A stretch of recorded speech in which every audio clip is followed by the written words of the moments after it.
fidèles téléspectateurs, bonjour, bienvenue dans ce nouveau numéro de votre émission Du désert à l'oasis. Nous avons parlé dernièrement des sources d'inspiration parce que nous sommes toujours en train de parler du processus de transformation. Et dans le processus de transformation, un élément de base, c'est l'inspiration. Parce que du moment que nous ne sommes pas inspirés, nous ne saurons pas avancer, nous ne saurons pas faire des progrès. On peut peut-être s'imaginer qu'on avance, mais en fait, nous sommes en train de faire du surplace et même à nous tuer à petit feu. Et donc l'inspiration est importante dans la vie du chrétien, dans la vie de l'être humain. Ainsi, nous avons parlé comme source d'inspiration, nous avons parlé des besoins spirituels, de l'environnement socio-économique de l'humain, de l'éducation, du monde et même du diable. Lui, le diable aussi inspire à sa manière. Nous nous sommes aussi demandé quel est l'impact de Christ en tant que source d'inspiration dans nos vies? Et là, je suis avec l'évangéliste Léonard Kiswangi, que nous sommes heureux d'avoir sur ce plateau. Évangéliste, bonjour. Bonjour, Madame Jemima, et bonjour nos téléspectateurs qui nous suivent de partout. Je sais que vous nous suivez en Angola, en Côte d'Ivoire, au Cameroun. Hier, je recevais un appel de la Côte d'Ivoire où une dame nous saluait, et saluait en particulier Madame Jemima. C'est le mois de mars, n'est-ce pas? Salut, Madame Jemima. Salut à vous, évangéliste Kiswangi. Alors, nous avons abordé avec vous la question des sources d'inspiration. Je reviens sur la question que nous nous sommes posée la dernière fois. Quel est l'impact de Christ comme source d'inspiration dans nos vies? Au fait, cette émission parlant du désert à l'oasis, nous avons défini l'oasis comme étant les lieux où finalement on trouve le repos. Et nous avons aussi dit que Christ était au fait celui qui rendait l'oasis le meilleur lieu où on devait se trouver, même lorsqu'on était dans le désert. Et dans cette émission où nous sommes effectivement en train de parler de l'oasis d'inspiration, Christ devient alors le socle. Au fait, c'est lui qui est la matière, c'est lui qui est la substance même qui nous attire vers là où il y a l'oasis. C'est ainsi qu'on ne peut pas aller en dehors de lui. Et la Bible dit qu'en dehors de Christ, il n'y a pas de vie. La vie abondante vient avec lui. Le diable vient, il vient nous inspirer, mais il nous inspire la mort. Mais quand Christ vient, il dit, je viens donner la vie en abondance. Et la vie en abondance. Merci pour ces éléments. Une dernière question à propos des sources. Quelle distinction faites-vous entre les bonnes et les mauvaises sources d'inspiration? Je viens de lucider ça, plutôt de faire allusion, n'est-ce pas, à la source la meilleure qui est Christ, parce que lui, il vient, il donne la vie, et il donne la vie en abondance. Mais la mauvaise source, ça peut être les diables, comme tu l'as aussi mentionné quelque part. Et les diables, quand il vient, il fait miroiter les bonheurs qu'il n'a pas. Et Christ vient, il donne le vrai bonheur. Donc, les mauvaises sources sont toutes les sources qui nous détournent de la bonne voie, mais pourtant qui nous font voir qu'il y a du bonheur derrière cela. Et plutôt, lorsque vous suivez, il enlève juste le voile qu'il a placé devant vous et vous tombez dans un trou. Donc, il est très important de faire la distinction entre ce qui est bonne source d'inspiration, parce que ça va vous inspirer à aller dans la créativité qui vous conduit vers la vie en abondance. Et mauvaise source, toutes les sources qui font apparence d'une satisfaction, mais une satisfaction éphémère et qui aboutit par le chagrin. Malheureusement. Aujourd'hui, fidèles téléspectateurs, nous parlons précisément des types d'inspiration. Alors, merci pour ces éléments de résumé avec vous, évangéliste. Une question par rapport au thème d'aujourd'hui. Quels sont les différents types d'inspiration? Quels différents types d'inspiration pouvez nous apporter aujourd'hui? Et c'est comme nous l'avons dit, il y a plusieurs façons, n'est-ce pas, d'être inspiré. D'abord, il y a des sources différentes. Ces différentes sources aussi ont une manière d'inspirer. Donc, nous allons parler des types d'inspiration quant à la façon dont une inspiration peut influencer notre comportement ou pas. Et pour les raisons de cette émission, ou les besoins de la cause, nous avons retenu trois types, n'est-ce pas, de sources d'inspiration. Enfin, trois types d'inspiration. Il y a l'inspiration dite spontanée ou ponctuelle. Et ça, c'est cette forme d'inspiration que l'on a lorsque, d'un clin d'œil, une idée nous passe par la tête et tout de suite, nous y trouvons comme un aboutissement direct. Je vais donner un exemple pratique. Lorsque un jeune homme se promenant sur la route, il voit, nous sommes au mois de mars, attention, le mois de mars, les mamans vont être d'une manière particulière, habillées et maquillées, etc. Donc, les trompe-l'œil va être le coup d'œil que vous avez frappé sur une dame qui passe sur la route, et puis tout de suite vous dites, c'est là je vais l'épouser. Vous voyez, c'est parti d'un clin d'œil à la décision de mariage. Ça, on dit, c'est une inspiration spontanée, ponctuelle, et elle peut ne pas aboutir, n'est-ce pas? Okay. Et seulement avec un peu de recul, après ces coups d'œil, quelqu'un peut dire, oh, non, j'ai cru que... Et pourtant, elle est mariée. J'ai cru que... Et pourtant, je n'ai pas de moyens pour... J'ai cru que... Alors qu'elle est plus âgée ou elle est plus petite. Donc, c'est après qu'on réfléchit. C'est pourquoi quelqu'un disait même, avec ce genre d'inspiration spontanée, qu'il faut faire du recul pour calculer, sinon on tombe dans la déroute. Et l'élément qui va t'aider là-dedans, c'est l'intelligence. Parce qu'ici, là, il va s'agir de l'intelligence et de la sagesse. Okay. Et la différence entre les deux, tout simplement, l'intelligence tout court, c'est cette capacité que tu as de reconnaître des choses et de les ranger.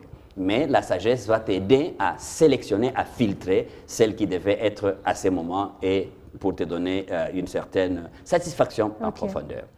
Il y a le deuxième type d'inspiration, c'est l'inspiration partagée. Par rapport à l'inspiration partagée, nous parlons d'une idée qui passe par la tête, qui est évaluée par les cœurs. Laissez-moi encore une fois faire un pas en arrière ici pour dire, toute inspiration passe par la tête, parce que le siège des pensées, c'est la tête, le cerveau. Mais les sièges de décision, c'est les cœurs. Et donc, avec l'inspiration partagée, l'idée reçue par la tête, par la pensée qui passe par la tête, est envoyée au cœur, et les cœurs, sur base de la sagesse ou l'intelligence émotionnelle, filtrent et choisissent ce qu'il convient de prendre et ce qu'il ne convient pas de prendre. Encore une fois, avec l'inspiration partagée, d'abord là, ça c'est le premier niveau où il y a le partage. L'homme avec lui-même, l'individu avec lui-même, de sa tête à son cœur, il y a un partage. Et puis alors, le partage, cette inspiration qui est partagée est aussi, n'est-ce pas, fait appel à d'autres personnes qui sont intéressées par rapport à ces domaines, ou même des personnes qui sont dans les besoins dans ces domaines-là. Alors l'inspiration que tu as qui est partagée avec des personnes, tu découvriras des personnes sur le terrain qui sont dans les besoins, et ton inspiration trouve, n'est-ce pas, de la place déjà, et ça te donne déjà même une idée quand tu aboutiras, qui seraient tes clients, les produits que tu auras, par quelle forme tu vas les donner, parce que les besoins avec les uns et les autres ayant partagé te donnent un enrichissement. Et ce partage-là peut être de toi vers les autres, et l'inspiration partagée peut aussi partir de ce que tu entends les autres dire autour de toi. Ils partagent. Et ces éléments qui sont partagés te donnent la possibilité, n'est-ce pas, d'enrichir. Et là, tu prends absolument une idée qui n'est pas juste comme un coup de baguette magique, mais une idée qui passe sous un filtre interne, mais aussi sous plusieurs filtres externes. Et éventuellement, tu arriverais peut-être à dire, ah ok, avec les différents partages, soit tu es encouragé à avancer, soit tu es découragé, tu ne peux pas avancer, soit tu arrives juste à quelque chose, un créneau qui n'a jamais existé avant, parce que tu as pu partager avec les autres. C'est pourquoi, Proverbe, le chapitre 11, le verset 14 dit, « Quand une nation n'est pas bien gouvernée, elle décline, c'est-à-dire qu'elle chute, elle va au déclin. Les saluts pour une telle nation se trouvent dans les grands nombres des conseillers. » Tu vois, quand tu as une idée, tu as une inspiration et que tu la partages avec les autres, tu reçois les conseils et cela peut t'aider à avoir une orientation finale. Enfin, l'inspiration en cascade. Le mot cascade veut tout simplement dire qu'il y a ici une présence de plusieurs idées à la fois. Et ces plusieurs idées peuvent venir de plusieurs personnes ou de plusieurs événements qui se passent au même moment pendant que tu réfléchis à quelque chose, pendant que tu réfléchis à ton oasis, pendant même que tu peux être en train de réfléchir à ton désert dans lequel tu t'es trouvé jusqu'à un certain moment. Et donc, par l'inspiration en cascade, souvent les gens qui vont dans l'entrepreneuriat peuvent se référer à ces gens d'inspiration aussi. Pourquoi? Parce que pour commencer un projet, tu as besoin d'avoir des idées qui te viennent de plusieurs sources, de plusieurs idées et de plusieurs aspects à la fois. Et ça te donne une inspiration qui peut t'amener dans un projet en processus, donc étape par étape. Et parce que tu vas étape par étape, et ceci t'amène même à t'asseoir, à faire les calculs et à prendre des notes. Et à la fin de compte, tu mets ensemble et voici la beauté de quelque chose qui en sort parce que ça a été concerté et ça a été effectivement bien mûri. Voilà un tout petit peu ce qu'on peut dire pour ce que nous avons choisi comme type d'inspiration. D'inspiration, merci pour ces éléments vraiment riches. Moi, je les découvre. C'est vrai qu'il y a des éléments qu'on connaissait de part et d'autre, mais sans pouvoir les restreindre, les circonscrire dans des types et sans avoir des éléments d'approfondissement surtout. Alors, quels sont les avantages et les inconvénients de ces différents types d'inspiration? Très bien. Au fait, cet exercice ne nous permettra pas de dire quel est le meilleur type d'inspiration ou quelle est la meilleure inspiration par rapport à l'autre. Non, il est tout simplement une question descriptive parce que selon des personnes, même tout en parlant d'un type ou l'autre, on peut trouver des personnes qui excellent dans l'une ou l'autre inspiration. Mais quand on commencerait par l'inspiration spontanée ou ponctuelle, on dit qu'il y a un avantage énorme parce que là, l'individu qui cultive ce genre d'inspiration permet de développer sa curiosité. Tu vois, tout de suite, il a vu quelque chose et sa curiosité est poussée et il peut en découvrir quelque chose. Ça permet aussi une certaine sensibilité, de telle sorte qu'une pensée qui te passe à l'esprit, tu ne laisses rien au hasard. Au fait, quelqu'un me disait que même les idées qui paraissent les plus mauvaises au départ, il ne faut pas les négliger. Dedans peut sortir quelque chose de très productif. Et donc, l'avantage est que ta mémoire active a la capacité ou se développe pour saisir avec une certaine vitesse tout ce qui apparaît autour de soi comme étant d'un coup un objet d'inspiration. Ça, c'est ce que nous pouvons dénoter dans l'inspiration spontanée ou ponctuelle. Mais il y a des limites. Premier point de limite, c'est que la mémoire vive et active disparaît souvent ou s'affaiblit souvent quand ça accumule d'autres événements. Et donc, pouvez-vous trouver que vous êtes hors de repère. Vous avez vu une belle maison et ça vous a inspiré, mais du coup, vous êtes passé par là, vous n'y êtes pas revenu. Et vous pouvez être en train de chercher à retrouver, mais c'est passé, donc vous ne savez plus retrouver exactement le repère de ce qui a attiré votre attention à ce moment-là. Mais aussi, très souvent, ça amène, l'inspiration spontanée, ça amène à des réactions tout à fait épidermiques. Vous voyez l'exemple de tout à l'heure quand on parlait d'un garçon qui attrape un coup de foudre à propos d'une fille et qui tout de suite décide. Mais cette réaction-là était épidermique. Et la Bible dit qu'il n'y a jamais personne qui va s'asseoir sans calculer les prix s'il veut réellement accomplir une grande œuvre. Donc, des fois, il n'y a pas le temps pour calculer les prix dans l'inspiration ponctuelle ou l'inspiration spontanée, n'est-ce pas? Souvent aussi, pour finir, les limites, cette inspiration-là fait semblant de vous donner une satisfaction, mais cette satisfaction est éphémère. Parce qu'aussitôt que vous découvrez les profondeurs de cette inspiration, des fois ça peut même vous donner les dégoûts, l'amertume. Inspiration partagée. Quel avantage? Lorsque vous avez une idée et que vous avez pu partager avec les autres, il y a beaucoup de potentialités là-dedans d'être enrichi avec les autres. Et vous pouvez avoir les éléments que vous n'auriez jamais eu vous-même avant si vous n'avez pas partagé ça avec les autres. Donc, il y a un grand potentiel de réussite lorsque votre inspiration a été partagée avec les autres. Plus on a la possibilité de partager, plus la motivation de faire réaliser son projet est grande. Néanmoins, on peut parler de quelques limites, n'est-ce pas, aussi liées à cette inspiration partagée. L'inspiration partagée peut faire face aux jaloux. Et la meilleure chose que je connais ici, tu vois, quand je me souviens de mon frère Joseph, qui a un rêve, il est très bien inspiré. Du coup, il partage son inspiration avec les autres, tout de suite, ses propres frères. Et ceci a créé des jaloux et les conséquences, nous en connaissons. Donc, c'est l'une des limites très flagrantes qu'on peut trouver dans l'inspiration partagée. Donc, il faut savoir sélectionner avec qui tu peux partager. D'où l'importance de la sagesse. De la sagesse ou de l'intelligence émotionnelle. C'est ça.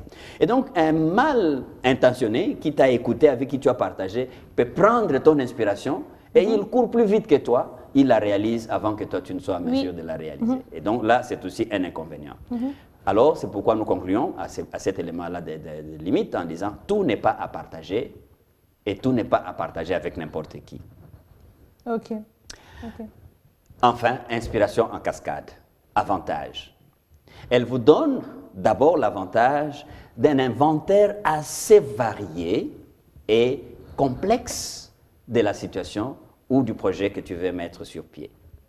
Il y a là-dedans aussi la possibilité d'avoir une vue panoramique, un grand tableau de la situation que tu veux réaliser ou du projet que tu veux réaliser. Et ça, c'est vraiment merveilleux lorsque tu veux entreprendre quelque chose et que tu as l'inspiration en cascade, c'est-à-dire que tu as plusieurs aspects qui t'arrivent.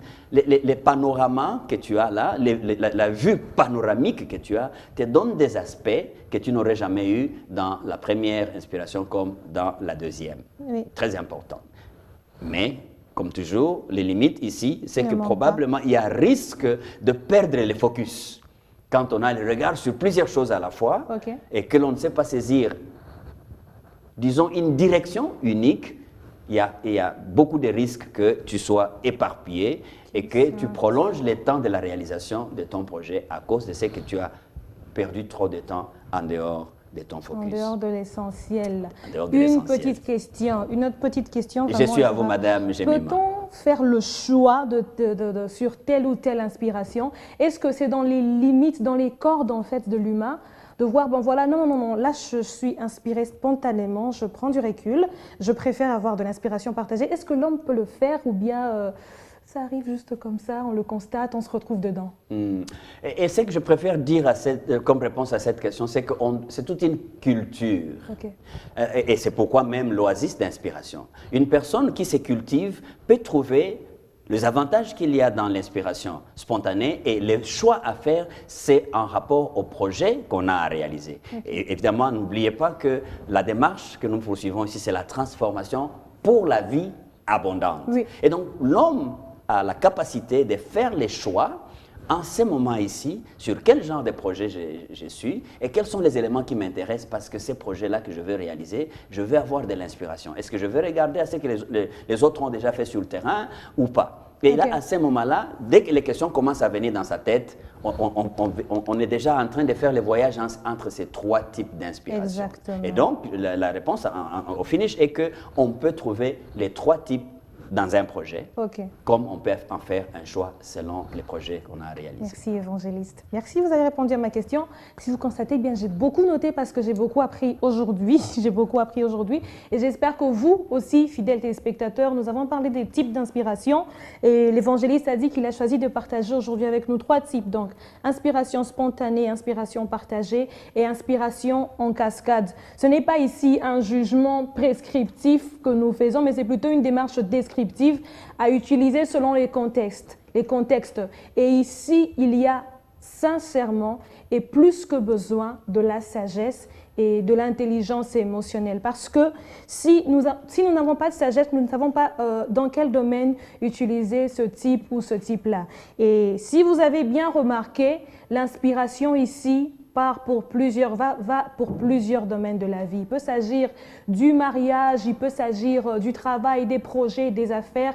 Nous avons besoin d'être inspirés. Et nous revenons pour dire que nous avons essentiellement besoin de la sagesse. Et pour ce qui est de la sagesse, la Bible nous dit que la crainte de l'Éternel est le commencement de la sagesse. Vous voyez que nous revenons toujours à ce qui est de Christ. On ne peut pas progresser, on ne peut pas exceller réellement si nous n'avons pas Christ. C'est lui le socle, comme l'a dit l'évangéliste. Je veux demander à l'évangéliste de prier pour moi et pour tous ceux qui nous suivent, afin que Dieu nous donne de la bonne inspiration, que Dieu nous inspire sa sagesse en fait, pour que nous sachions que faire, quel choix faire, quel chemin aborder dans les grandes décisions de la vie, que nous ayons de la bonne inspiration. Seigneur, merci beaucoup de l'occasion que tu nous donnes d'être inspirés parce que nous savons que toi-même, tu t'es fait inspirer dans ta communauté Père, Fils, Saint-Esprit. Tout ce que tu as créé était créé après l'inspiration. Nous voulons, oh notre Dieu, que nous ne puissions pas marquer le pas, mais que nous puissions aller de l'avant tout en nous inspirant en regardant à Christ, le modèle parfait dans tous les domaines de nos réalisations. Nous avons tellement de choix à faire, mais nous avons besoin de ton inspiration. Que le Saint-Esprit que tu as promis en Jésus-Christ vienne et continue à inspirer mon frère qui cherche un mariage, ma sœur qui cherche un boulot, et nous qui cherchons la paix, nous qui cherchons la vie en abondance, que nous la trouvions en nous inspirant par le Seigneur Jésus-Christ. Que le Seigneur vous bénisse de partout où vous nous suivez. Au nom de Jésus, nous avons prié. Amen. Amen, amen. Merci évangéliste. Merci de nous avoir suivis, fidèles téléspectateurs. Nous voici à la fin de cette émission. N'oubliez pas de nous suivre aussi demain en rediffusion à 9h, 9h juste, mais aussi sur notre chaîne YouTube African Enterprise DRC. Nous vous disons bonne suite de programme sur B1 Télévision et que Dieu vous bénisse.